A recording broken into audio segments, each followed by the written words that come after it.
all the way from Providence, Rhode Island. Welcome to the Potterverse. It's a podcast dedicated to the book and film universe of Harry Potter. So grab your favorite wands and time turners. Let's step into the night and pursue that flighty temptress adventure.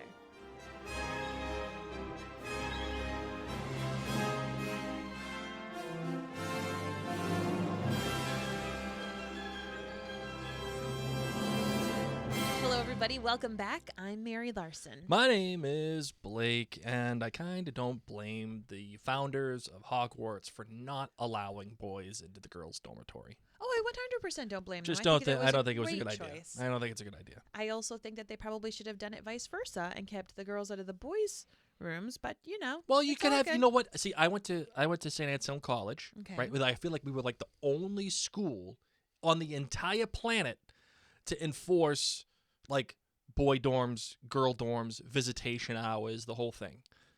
My school did not have that. We had a girl dorm, but you could come and visit whoever you wanted. It just meant that it was a less smelly dorm. Yeah. And it was lovely. Oh, no. There's certain visitation hours. Like it begins at 6 p.m. and ends at 2 a.m. or whatever it is. You had to hand over your student ID at the front desk. Okay. The whole you had to do that no matter which dorm you visited. In my school. but not boys to boys. Like a boy dorm, you could just walk right in if you're a boy and then like just hang out. But yeah, if you had to hand over your ID. If you didn't hand over your ID, they were going to check. See, I was an RA. You had to sign in, write your name, the whole thing. I had a magic card since I was an RA. I could get into every dorm. I didn't have to sign in. Didn't have to do anything. Thank you very much. You never used it, did you? Used what? I visited everyone I wanted to visit. You used it for illicit reasons. I'm not an illicit reason kind of person, Blake. I'm dork. a good kid. You dork. Good kid. No! I was just a prefect, okay? Leave me alone.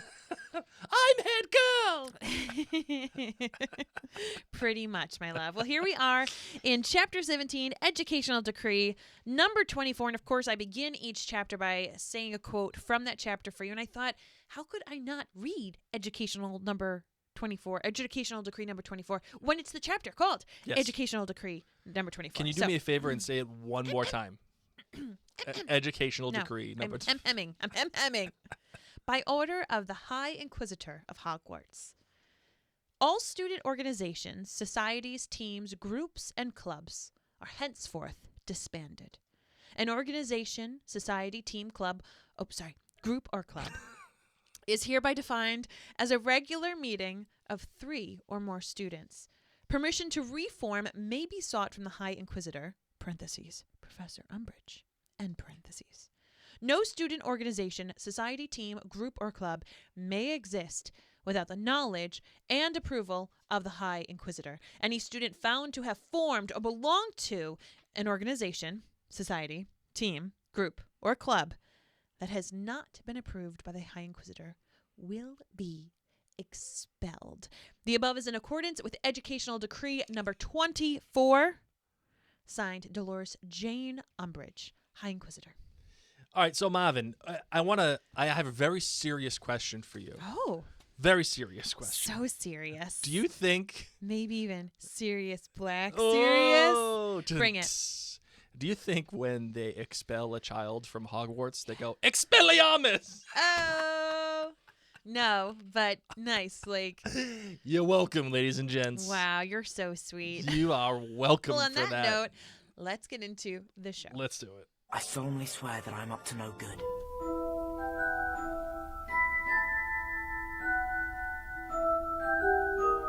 A little mini recap in case this chapter isn't fresh in your brain, of course. I mean, what I just read is pretty much the highlight. And the kid's freaking out, figuring out, can we still do this? Yes, we can. And Sirius pops his wee little head in the fireplace. But of course, we've got Hedwig drama, okay? My second favorite character in the book is assaulted. And then she's left with Grubbly Plank. Great, but still. All the love to our poor little broken Hedwig in this chapter. You know what I'm going to say? It should be called Hedwig Hurts. Not Educational Decree number 24. Hedwig gets hurt. Not great, Bob. Great at all. She's just doing her job. So, Mary, yes, there's quite a lot here, I think, in this chapter. There is. Specifically for any organizations, societies, teams, groups, and clubs. Well, that's Which is a lot of. For what was it? What was the Educational Decree number 24. Okay, good. Just making sure. Not The High 23 Inquisitor or of Hogwarts. 25. No, 24. Dolores Jane Umbridge. Yes. Is Dolores Umbridge? I feel like we've been asking this question a lot lately. Is she wrong in doing this? Is this a thing that kind of makes sense? Ooh, asking like the big, bold question. Listen, right off the away. bat, baby. I don't screw around. Not on this podcast. Okay, so here's the scoop, Poop. She wouldn't have done this if it wasn't for Dumbledore's army getting started. Well, sure. This hasn't been a thing that's been brought up. So one could say, yeah, it's a good idea to have a listing, to have a knowledge base of the different clubs, teams, societies, organizations that are going on at Hogwarts. Mm-hmm. You know, maybe we should organize a club day on the Quidditch pitch, and all the first and second years get to walk around at the different tables and see representatives from the different organizations, clubs, societies. And they could go and be like, oh, I'd love to join the choir with Flitwick, and I'd love to, do broom maintenance, Yeah. I'd love to help with Professor Sprout and do clipping club. I don't even know. Okay. That would have been great. Clipping club? I don't know. Make clippings and then help propagate new plants. I had propagation tubes. I was into that. When I had COVID and I couldn't go out. Oh, and I would track my progress by how far my propagation roots were doing in water. Kids. That was a sad moment in life. Young listeners, don't join listen the to Mary. clipping club. Don't join the Make clipping your club. own clipping club. Don't do it. Just don't do it. So in one sense, I think that it is a great thing to have a Rolodex of the different organization, society, team, clubs, and groups. But however, this is started already a month into the school year. Yes. And suspiciously right after Dumbledore's army begins. So there's no coincidence. And rather than be brave and bold, because we know that Dolores Umbridge is not brave at heart. Okay, she ain't no Gryffindor. No Gryffindor. She can't just be brave and go on up to the people who she knew was at the Hogshead and say, "Excuse me, rumor has it." What's going on here? Yeah. Rumor has it that you want to do your defense against the dark arts. I teach that. Well, back off. This is the other part too. She may know about Dumbledore's army or the impetus of what is becoming the organization, Dumbledore's society, team, group, or club. Yes. However, that's just one group out of how many groups that are possibly being made that she has no clue about. Yeah, little do we know. We know that the Hufflepuffs don't get enough screen time in this. Yeah. What if they got So some what if weird they were Hufflepuff group? They totally wanted to start a clipping club for illegal plants or something. Yeah. And then what do they give it to their best friends because it would help propagate other plants? Love it. Dorks. Okay? No, so that's what I'm saying. Had this been started at a different day and time or when the beginning of the school year started, to have a proper Rolodex, make sure that the students had healthy, safe, organizations going on at school, that would make sense. But at this point, Dolores Umbridge, I'm so frustrated. And I'm so frustrated because where's Dumbledore saying, this is my school? Yeah. Back off. Yeah, well, Dumbledore takes a big back seat in this book Yes. so far. Because she has the right to do this. And I think he has to, right? She is the High Inquisitor. Well, I mean, yes, but narratively, he kind of has to because the idea here is, well, Dumbledore knows everything. And Dumbledore's got all the answers. At least that's the way that he's been written so far within these first 4 books, for the most part. I would say outside of Cedric's death, pretty much everything is within Dumbledore's power to fix, for the most part. Yeah, by now. You can't have both characters together doing what they're doing at the same time. Mm-hmm. Dumbledore has to take a back seat. And there has to be a narrative reason why he has to take a back seat, right? There has to be something. And, obviously, eventually, it is laid out why he's kind of in the background. But so you need that in order for Umbridge to do what she's doing, right? My question, though, again, still remains, Mary. Is she doing the right thing? Is she... Right by who is my question. By the school. By Hogwarts itself? Is she doing right by the school? No. Why not? Because Hogwarts hasn't had a problem like this in the past. So why are you messing with a good thing? Okay? Everybody's been happy aside from Cedric. Rest in peace. Yeah. But that had nothing to do with an organization, society, team, group, or club. You know what? Let's just pour one out for poor Cedric here. Not great, Bob. I think that this is bringing down morale. Pause. Causing confusion left and right. Obviously, some teams, some Quidditch teams, for example, Slytherin, gets approved snap of a finger like that, whereas Gryffindor has to take some more time. So it's unfair. Like, she doesn't explain why there's a difference. So now you're having a lot of unfairness, which is not cool, with at least 2/3 of the student body population. Speaking as a Griffin puff myself, okay? Such a loser. And it's undermining professors who are already there, who may already run their own clubs and organizations. But it could just be something as simple as, hey, checking in with Dolores, my clubs, bum, bum, bum, there you go. Yeah, but Angelina Johnson goes and checks in. Hey, I'm here. We've been playing Quidditch forever. Want to make sure we can still do it. And she says no. Well, she doesn't say no. She says not right now. We're gonna wait and see. Yeah, that's a no. That's not right now. How much is the author just setting Umbridge up to be the main villain? Like, or is that something like, is the author purposely making that decision just so, you know, the Gryffindors can look sympathetic and the Slytherins can look like they're getting everything they want? Yeah. We're doing our different perspective right now, so I can explain the reasoning. Oh my goodness! Switching things up. Okay, all right. Hold on one second. Let's do this. Ready? Here we go. Yes. Holy cricket! You're Harry Potter. I'm Hermione Granger, and you are Dolores Jane Umbridge, otherwise known as the High Inquisitor. Mrs. High, or is it Ms. Ms. High Inquisitor. I really don't know. I never talk about a partner, and it's not important. My cats are my partners. All of them, all together. Yes. So much cat litter. Anyway, you were asking a question. Do you make it? Do you like when the cats go poop? Do you just zippity boppity boo it away? I'm really sorry, Muggle. Can you get to the real question that you had just asked? Sure. Fine. I have responsibilities. Okay, so what's the deal with why are you showing favoritism towards Slytherin as opposed to Griffin? I mean, they're both Quidditch teams. They're not doing anything bad. They're just playing Quidditch. Just a bunch of nerds flying around on brooms. So, you may not know this. Your simpleton, Muggle, Bostonian mind may not know this. Bostonian, not Bostonian. Okay? Right. You freaking good luck with that. British people. Okay, so that's why we won the war. I have it on good authority that there has been a secret, problematic, potentially, organization, society, team, group, or club that has met. Okay. And I know for a fact that none of the Slytherin Quidditch team was in this group. Yep. Whereas a large portion of the other teams' Quidditch groups were at this questionable club, as you may say. Right. So, but were they playing Quidditch at that club? I don't know. And I don't know. I personally have never played Quidditch. So I don't know if... Okay, let's just be real, okay? Let's just be real. Were you like a cheerleader? I'll just obliviate you after we're done. Okay, good. Anyway, okay.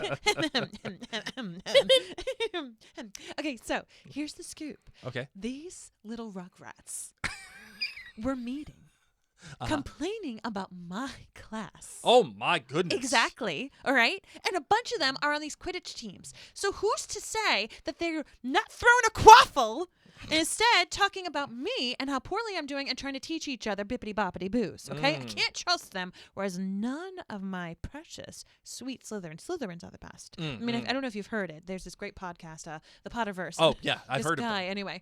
Slytherin, none of them were there. Yeah. They're not causing a problem, whereas everybody else I need to go through with a fine-tooth comb like I'm searching for lice. End scene. Little nits. The end. Fair enough. But is the author purposely doing this? Is she out setting out to... I'm telling you that if I was Dolores Umbridge and I knew that there were Ravenclaw, Yes. Hufflepuff, Gryffindor, no Slytherins at this meeting. Yes. If I were Dolores Umbridge, I would have done the same thing. So this is definitely well within her character. The author isn't forcing this. No. Okay, fair. It feels forced, but when you sit down, you say, who were the problem kids? Yeah. It's Blue, everybody yellow, else. red, Yeah. not green. Fair. Okay, green. Fair. It's like playing that game though. Who's Guess who? who? Guess who? Who's who? Yeah. Who's who? You? If you know nobody is with glasses, if you say, does your person have glasses? And you say no, you knock down all the glasses people, okay? Sure, yeah. You knew there were no Slytherins there, so let the Slytherins have their gobstones, let the Slytherins have their Quidditch, Yeah. let them have whatever they want. Gotcha. Okay. All right, fair enough. Fair enough. There you go. That's my reasoning. I don't think it's right and just, but, Yeah. for playing Guess Who, So makes sense. another thing I think that happens here too is that the author is still continuing to find a way to carve Harry out of his normal activities, which is another way that she's separating him from his normal life, from the things that he connects to. Mm-hmm. The author, I think, has done a fantastic job at making sure that he's been isolated continually. Yes. And this is just another way for that to happen. It's not in your face. I mean, yes, the action is in your face, but the idea of what I think the author's trying to accomplish is not in your face. And I want your thoughts on that too. Like, is that part of the plan here as well, do you think? Yes. Let's be real. We've all had those terrible, horrible, no good, very bad days in our lives where it just feels like you're continually getting beat down. I feel like we like to call those years, not You just do. days. You do. Yes, You're good married point. to me. For you, it's an hour. Maybe a half hour. Yeah. So, I think that this is a very difficult year for Harry. And since we're reading these books basically from Harry's perspective, Yeah. Harry is not in a good place. And so he is seeing the glass as half empty most of the time, unless Cho is by. But the other part of that Or too. Quidditch. But the other part of that too is, I don't think that this is half empty because that's the reality. His world has been turned upside down in many Yes, different ways. But that doesn't mean that the sun doesn't shine every once in a while at Hogwarts. It The doesn't sun will mean come out that he can't have tomorrow. like a delicious treacle Bet your tart. bottom dollar. You know, he loves a trecle tarts. Sure. So Chocolate I'm frogs. just saying I mean, that it's the cards that you want. he's. I'm just saying that understandably. You think he's got all day to go from your card to everybody else? He's had a rough time. Okay, he's dealing with PTSD, and I appreciate that he can't see the bright side. Sure. But he's now been at school for a month, and I bet you there have been many bright sides, including Cho, including treacle tarts. Well, yeah. I mean, Cho is probably the one thing that he's got going for him right now. he has Ron and Hermione are alive. Okay, he goes to a magical school. Yeah, that doesn't suck. He gets to fly on a broom. He's not under a cupboard anymore. He needs more gratitude He's not in his wearing life. Dudley's. Yes, that's what I'm Yes. saying. He needs to practice the secret. How else do you think you're going to get rid of Dolores Jane Umbridge? You need No, to she's fully the worst. believe. You need to journal. You need a No, journaling. Harry would not be happy with me if I was in his class. You know, Harry, let's sit down and write 3 things that you're grateful for, past, present, future. I didn't die when my parents did. Okay. Past. I'm not dead now like Cedric. I didn't die when Cedric Present. died. And I'm going to Future. kill Umbridge. Well, he doesn't kill her, but yeah, I know, he yeah. probably would say something. I don't know why, you know. He's in a bad mood. Someone else that also I think does something that is very much in their character, Mary, and that is Ron. Ron, to me, He's so good. immediately jumps to the conclusion that someone ratted him out and that someone ratted out the whole group. I love this. Yes. I love that Ron is just so quick to be like, you know, that kid what was the kid's name? Zacharias Smith. Zacharias Smith. I have he it right He here. looked a little shifty. Or Michael Corner looked shifty. Yeah. So he's saying Zacharias Smith said Ron at once, punching a fist into his hand. Or I thought that Michael Corner had a really shifty look. Oh, man. Yep. No, he's ready. He's ready to do it. And of course, Hermione's got this all figured out. She has her signature thing bamboozled with a little bibbity bobbity bood that they would have had terrible acne had they actually broken their promise. But it's funny that both of these characters are acting in a way that I think is very commensurate with how they've been written and how they exist. But at the same time, they're kind of playing right into Umbridge's hands, Mary, right? Because I think the idea is to actually, like when we have thesis and antithesis or antithesis, the idea here is like the thesis of this book is what it's not a secret, or it's not by chance that the Sorting Hat at the beginning of this book says, listen, everybody should just chill out. Maybe we should get rid of these houses thing. Maybe we should just be one school. And it's not by chance that the antithesis of what is happening is what Umbridge is doing. She is setting everybody else up against each other. And it's already taking effect. By her doing this educational decree number 24, Ron is playing right into her hands in so much as saying that corner kid had a shifty friggin' look, and he's punching his hand into his fist into his hand. That's not the energy you want to be putting out. That is very much by design. And even the idea of Hermione enchanting these signatures, whatever the heck she did, it's also showing that these slight little divisions in these groups. What do you think about all that? I think that is brilliant, and yes, I agree with you. Yeah. The next thing that, of course, happens is our dear Hedwig gets hurt. We just need a moment. We need a moment for Hedwig, who I have in video form right here. There. Hold on. You know what? Let me bring her up for you. She's fine. She's hooting. I got this during Halloween at like a Party City or something. Maybe one of those Spirit Halloween stores. The amount of Harry Potter stuff I purchased is somewhat comical. It was obscene. But I was like, I need that for my podcast studio, and the person checking me out thought that I was an even bigger nerd than the original. Of course you do, lady. Of course you do. For my podcast studio, I need a giant Hedwig. We do have a Harry Potter podcast, you know. So she gets hurt. But here's what I love about Hedwig is that Harry has many classes. Sure. And he's in the common room. He's all these different places. But had Hedwig shown up at a different class or at a different time, quite a big scene would have been made about her. What do you mean? Like, she could have shown up in Umbridge's class or in fair. Snape's class, and no, you can't touch that. Don't bring that beast in here. But she shows up at Bin's class. She shows up at Bin's where everyone's half asleep. Right. And, like, including Bin's doesn't even... Exactly. So, for Harry to get her... she doesn't go to the owlery. She doesn't do any of that. She knows where Harry is at that time. It's like he has GPS for her. That's crazy. Right? She knows his schedule. Yes. Let's give props to this very intelligent bird. Sure. And she,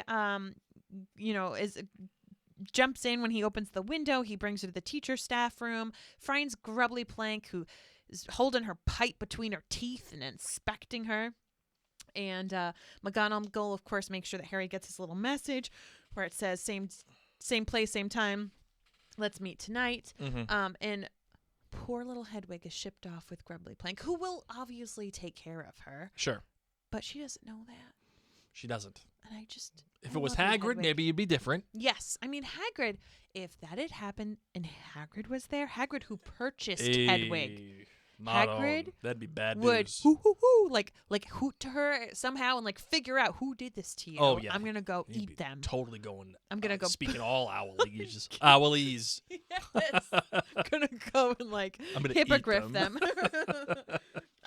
So I just needed Where's to like Buckbeak? I needed to give that moment there. I don't remember, Mary.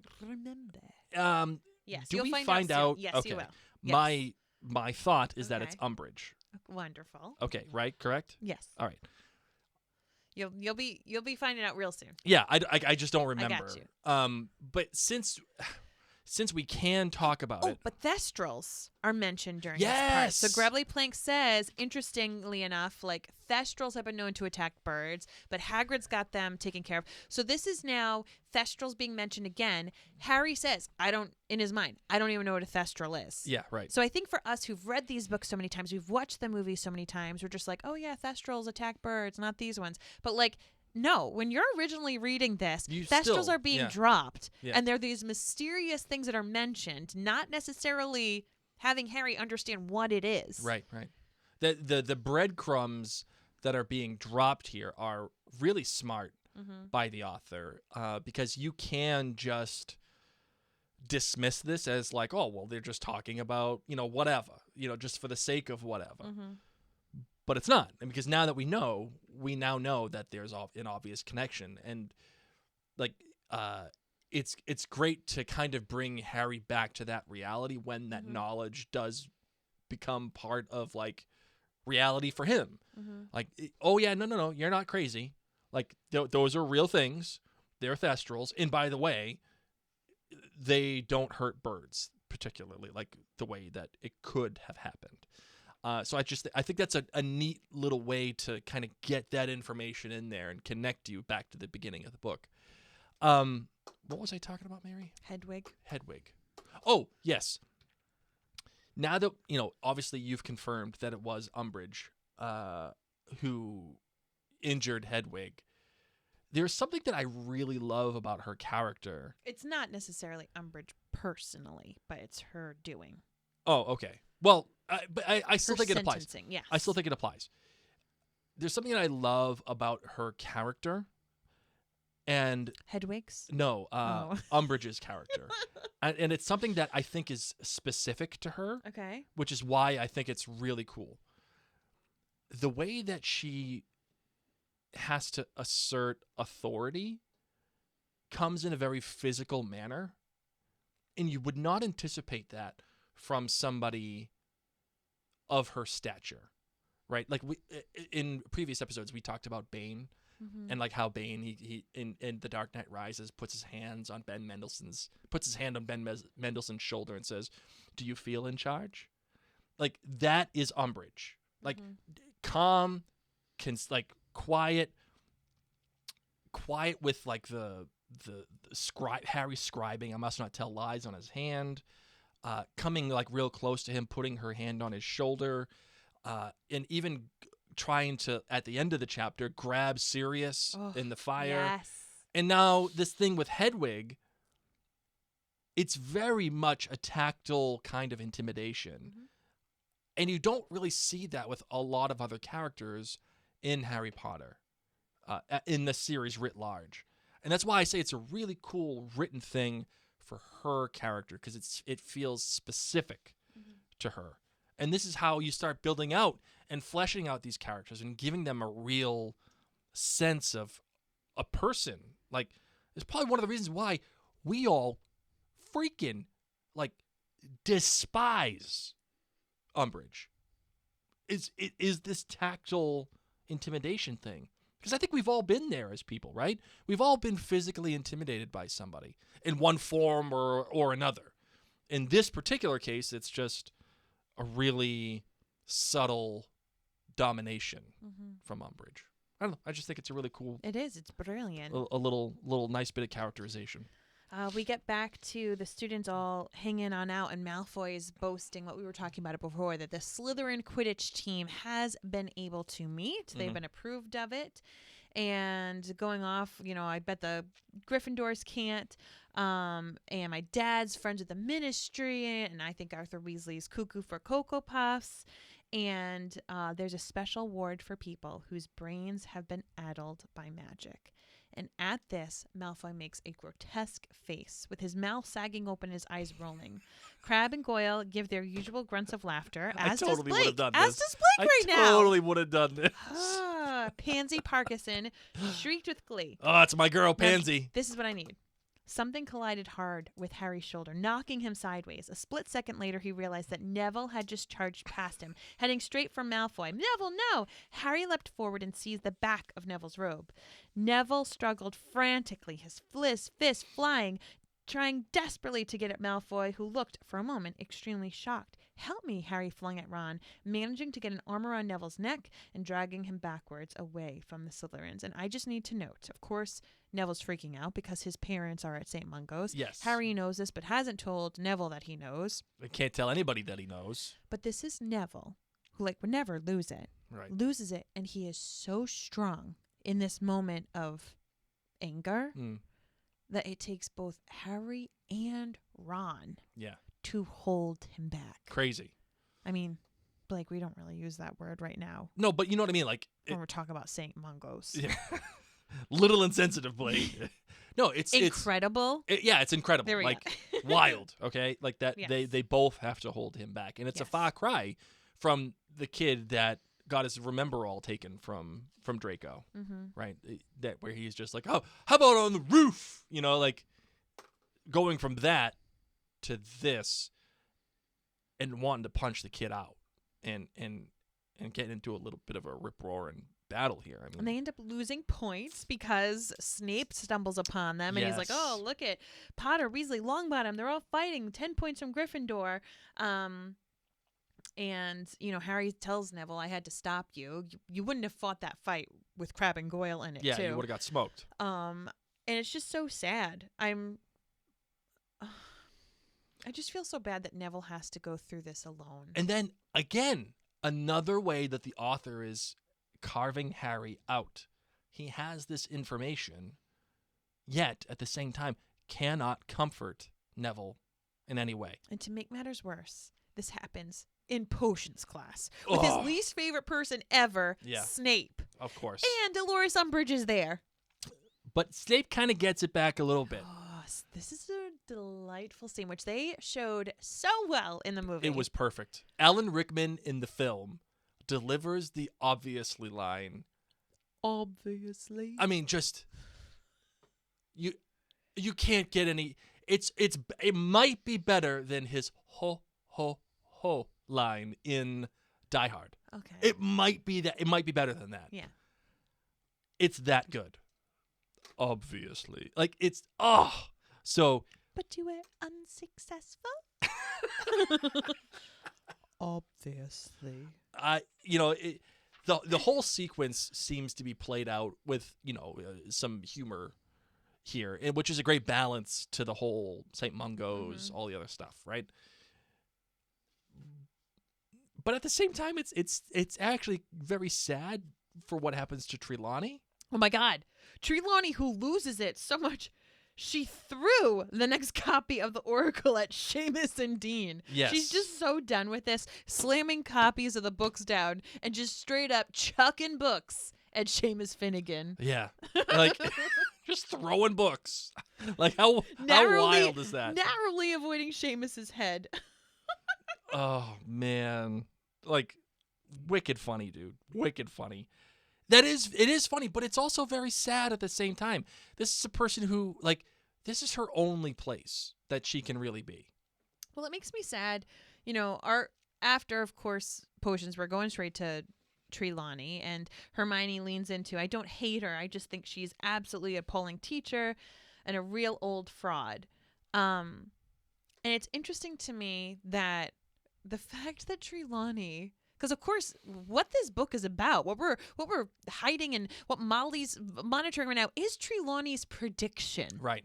And so, and then Harry had do that other prediction just a mere 2 years ago. Right. That came true. Correct. And let's be real, credit where credit's due. Trelawney predicts pretty much a lot of things that do come true. She's weird. She's just weird. So people think that she's a fraud or they don't believe in this stuff. And what I think is difficult is that Trelawney definitely has a seeing eye. Not 99% of the time, like 1% of the time.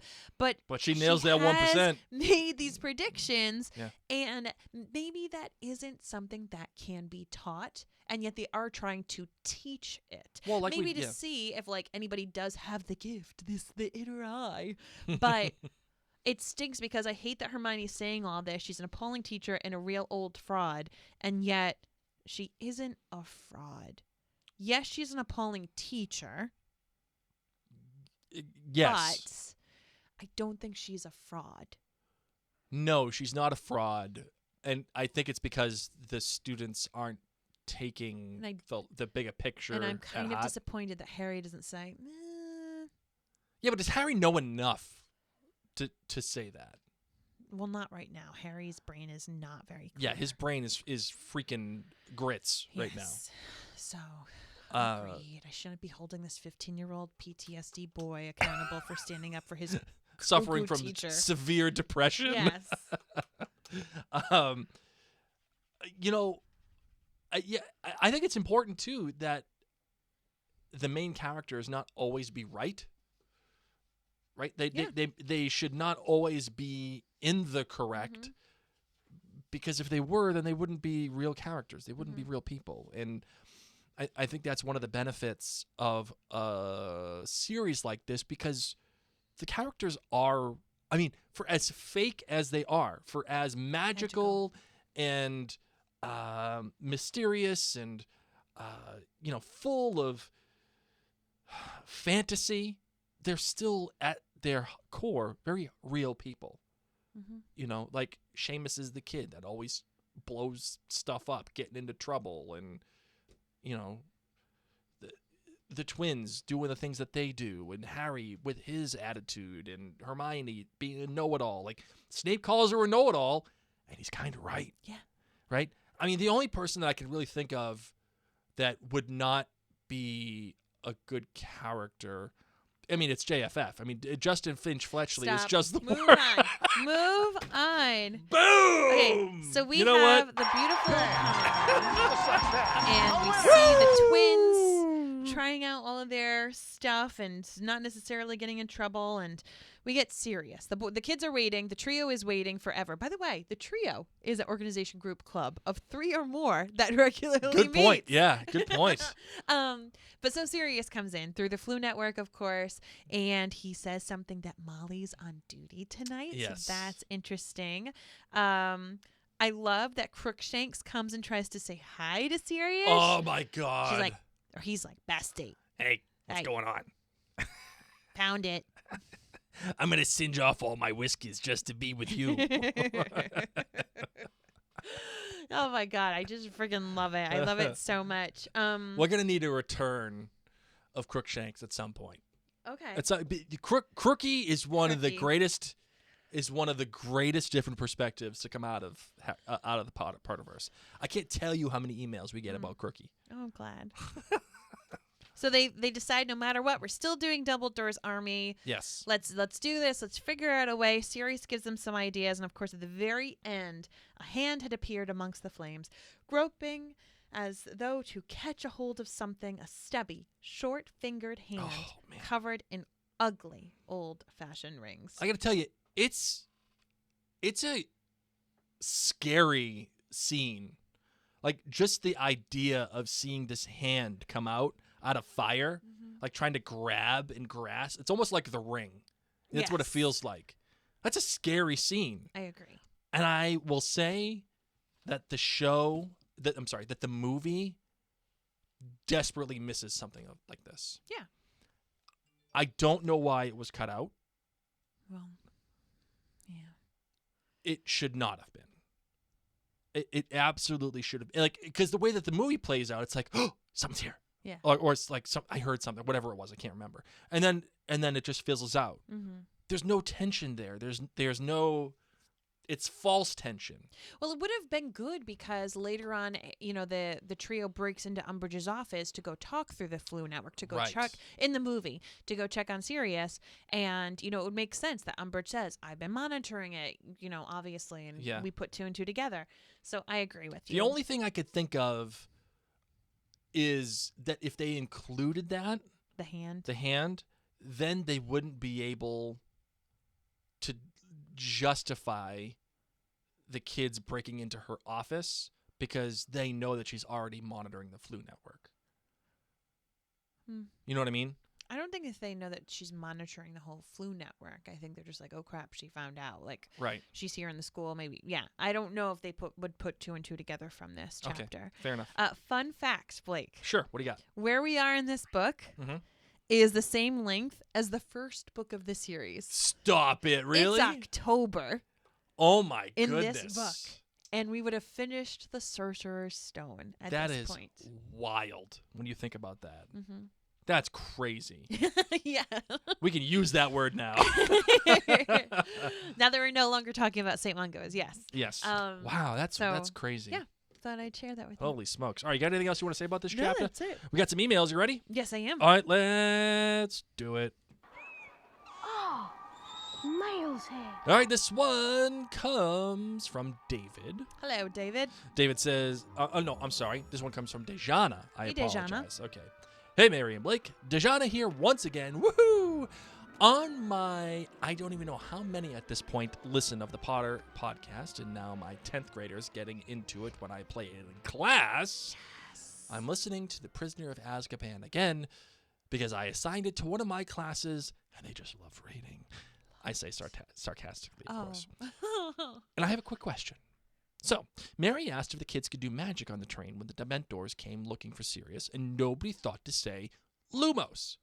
Didn't Ron do magic in the first book on Scabies? And didn't Draco do magic on the train in book 7 to Harry? Yes. Maybe the kids were panicking in book 3, and that's why nobody said Lumos? I mean, I'm afraid of the dark, so I'd forget something as basic as breathing if I saw a Dementor. Sorry, I'm rambling. I'm done. I love you guys. From Dejana. So, Marvin, thoughts about this thesis, if you will? Listen, as a Gryffindor, I would have Lumosed. Times of crisis, times of fear, I take action. As a Slytherin, I would have been, hey, look at the time. I'll see you guys later. You've been crawling under the seat. Absolute. Every man for himself. Throwing chocolate frogs. Well, it's the cards that you want, really. It's my favorite running joke that's good, of this podcast. Good to remember. Yes. So they were able to do magic on the train without being penalized. Yes. It was just fear. All right, this one is from David. Hello, David. David says, hey, Mary and Blake. First off, I joined the Nerd Clan, and I love you guys as podcasters. And as a married couple, you guys remind me of me and my wife. Aww. And listening to you makes me smile. Oh. But I'm with you wrapping up the third book, which is my favorite. But you guys never mentioned how Trelawney in real life is Lockhart's free of charge, in Blake's voice, they were married in real life, and they cheated on her and split up because Helena Lockhart was snogging Bellatrix. Also, did you know this, Blake? No, not at all. You did not know that the actors of Trelawney and Lockhart married. No. Married, and then in a movie, actor of Gilderoy and Bellatrix snogging it up.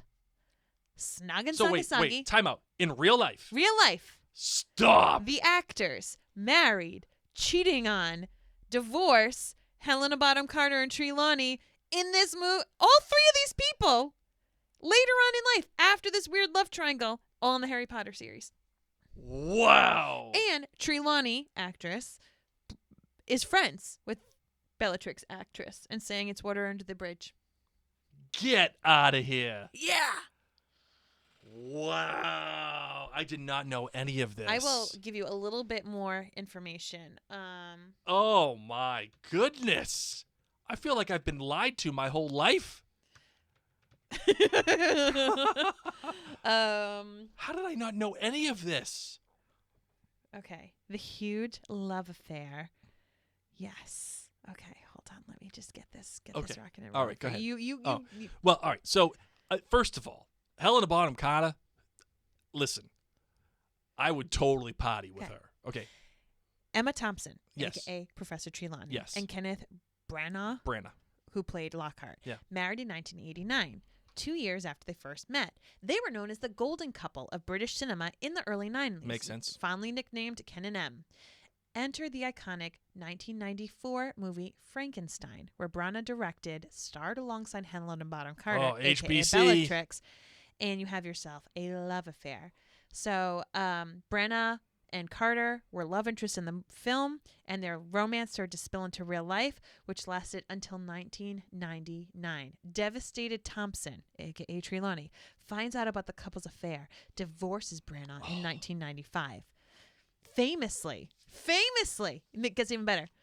Trelawney, a.k.a. Emma Thompson, used her heartbreak from the affair to play her fantastic role in the 2003 Love Actually film, where she's crying because she knows her husband's cheating on her. So in that film, when she's crying, she's thinking about Gilderoy Lockhart cheating on her with Bellatrix. HBC. Yep. Wow. Yep. And she said you had to just carry on and act like normal, especially for your children. She has made her peace with Helena Bonham Carter, describing her as a wonderful woman. You can't hold on to anything like that, says Emma Thompson, a.k.a. Trelawney. It's pointless. I haven't got the energy for it. Wow. I feel like I've had my eyes opened. I'm seeing The Matrix for the first time. Holy smokes. Yep. Listen, if there's going to be somebody that you cheat on your wife with, it's HBC. And that girl's banana land. I ain't saying it's right, but if there's one girl you're going to pick, it's HBC. That girl will take you for all your money, all your worth, send you to Vegas, party with you, and leave you with nothing but a pair of socks sitting in the desert. Oh, my God. That girl. Woo. Yeah. So just picture that. HBC can rip your life away and laugh about it on the way home. I can't believe you didn't know that. Did not know about any of that. I feel like you would have totally known. Okay. Anyway, David continues saying, also, I absolutely love when Mary does the different perspective. She's amazing at it, the characterization of it all, and it is awesome. I love you guys. Keep being you. Aww. Well, thank you, David. I appreciate that, and you just helped open my world. I just took the freaking blue pill. Or red pill. I can't go back anymore. I'm just going to see that from now on. Yeah. Oh, You're man. welcome. All right, this one comes from Bryn. Hi, Bryn. Bryn says, hello, my name is Bryn, and I am a 14-year-old high school student, and I love listening to your podcast. I was ready for you to tell me what house you were in, Bryn. Harry Potter and the Potterverse have brought me Lumos in my time of Nox. You see, I've always been a bit weird to people. Not Luna Lovegood, like nose-picking weird, but more like Nymphadora Tonks weird. Oh, I dig it. Yeah. I'm very outgoing, loud, Yes. and really clumsy. Yes. And I used to think that people thought that because of that, I was annoying and weird, so I would pretend to be someone that I'm not. Aww. But since starting high school, I've decided to just be myself. Yes, Bryn. And I found that by being myself, I have good and close friends. Yes. What- Oh, my God.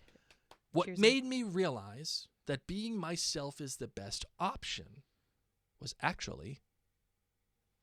What? Hold on. I'm Harry freaking Potter. Harry freaking Potter. Yes. I was craving to read about somebody like me, and when I read about Tonks, it made me so happy. Mm-hmm. And that's the beauty of Harry Potter. Mm-hmm. There are a lot of different characters with different personalities with whom you can identify. Agreed. I like to listen to your podcast when I'm feeling sad or stressed, and it always makes me smile and laugh. Now, a few words to Blake. Okay. Order of the Phoenix is the best book. Thank you, Bryn. I know. In both of your opinions. No, it is. It is. Oh, Okay. Bryn. Oh, no. Is Bryn going to pick on Justin?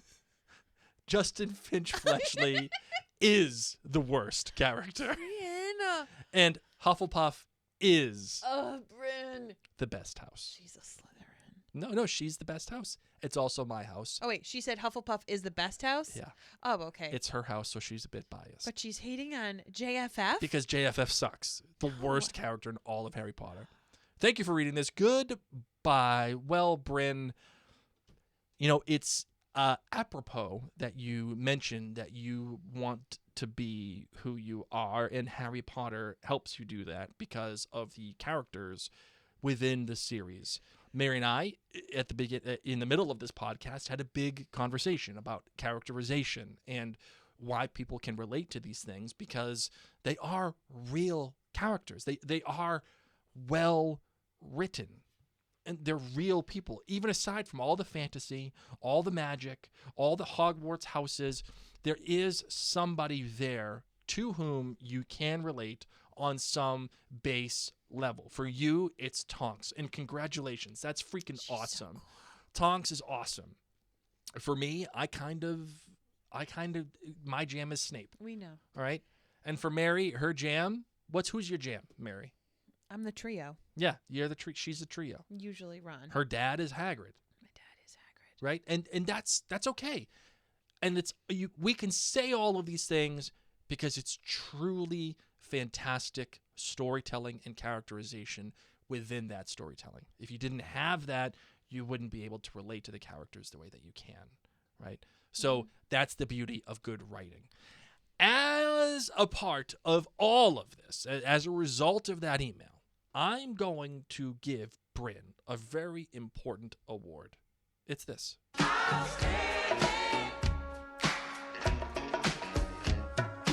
Makes me wanna shout. Oh, Ooh, Bryn. You're getting better at those pitches. I'm, it's been about 10 years. I figure you might as well get it right eventually.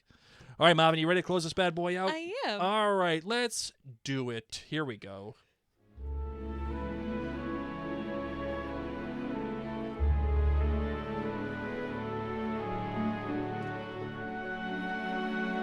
Thank you all so incredibly much for hanging on out with Blake and myself as we delved into the Potterverse. We have some more fun chapter explorations going on. Explanations, too. Why not? Yeah, why not? I dig it. Yeah. If you are someone who enjoys The Crown, we do want to let you know that we have been covering The Crown on Netflix for our generous patrons at jointhenerdclan.com. Also, news broke about Bridgerton. So if you're a Bridgerton fan, that's coming back this spring. So we will be having our Bridgerton with Mary and Blake podcast in May. Yes. And for those of you who like series of adventurers, okay, who are of the younger variety, who may have access to Disney Plus, yes, we've got something coming. there was another series coming to life, Yes. if you will, Yes. and something may or may not be happening to that. We're hoping it does. All systems are go. Yes. So, on that note, my name is Mary. My name is not Justin Finch Fletchley because he sucks. And Bryn would agree. Oh, good Lord. You realize that's the reason why I gave her the outstanding, right? Okay. Well, mischief somewhat managed.